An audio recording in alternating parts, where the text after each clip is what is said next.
ቪዲዮአችሁ ቫይራል የሚወጡበትን 3 መንገዶች ልንገራችሁ። ብዙ ጊዜ እኔም ቪዲዮ ካያችሁት በሚሊዮን የሚታዩት በእድል አይደለም፣ በስትራቴጂ።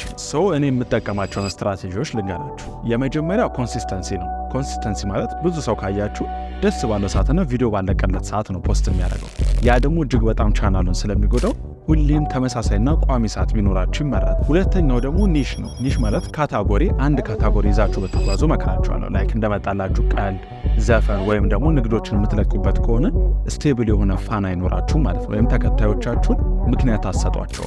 ስለዚህ ሁሌም አንድ ነገር ከጀመራችሁ ያ ፎሎ የሚያረጋችሁ ሰው ያንን ነገር በተደጋጋሚ ማየት ስለሚፈልግ ስለሆነ ተመሳሳይ ነገር በተለቁበት ሪኮመንድ አደርጋችኋለሁ። ሶስተኛው ደግሞ ሰዓት ነው። ብዙ ጊዜ ጠዋት ወይም ማታ የምትለቁ ከሆነ ያንን ጊዜ ጠብቃችሁ በተመሳሳይ ሰዓት መልቀቅ ይኖርባችኋል። ምክንያቱም አልጎሪዝሙ መልቀቅ ሲጀምሩ ለምሳሌ ከምሽት 3 ሰዓት ከሆነ ያን 3 ሰዓት ድጋሚ እስክትለቁ ይጠብቃችኋል።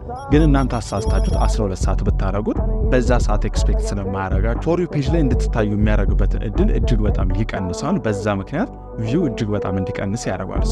ተመሳሳይ ሰዓት መጠቀም እንዳትረሱ። ግን ደግሞ ድርጅትን እያስተዳደርኩ ጎን ለጎን ደግሞ ማርኬቲንጉን ማስኬድ እጅግ በጣም ይከብደኛል የምትሉ የቢዝነስ ኦነሮች ደግሞ ኮንቴንት ራይቲንግ፣ ቀረጻ፣ ፖስት ኤዲቲንግ፣ ዳይሬክቲንግ እና ቢዝነስ ስትራቴጂው ሙሉ ለሙሉ ማኔጅ አድርጎ የሚያዘጋጅ በእኔ የሚመራ ማርኬቲንግ ኤጀንሲ አቋቁሜላችኋለሁ።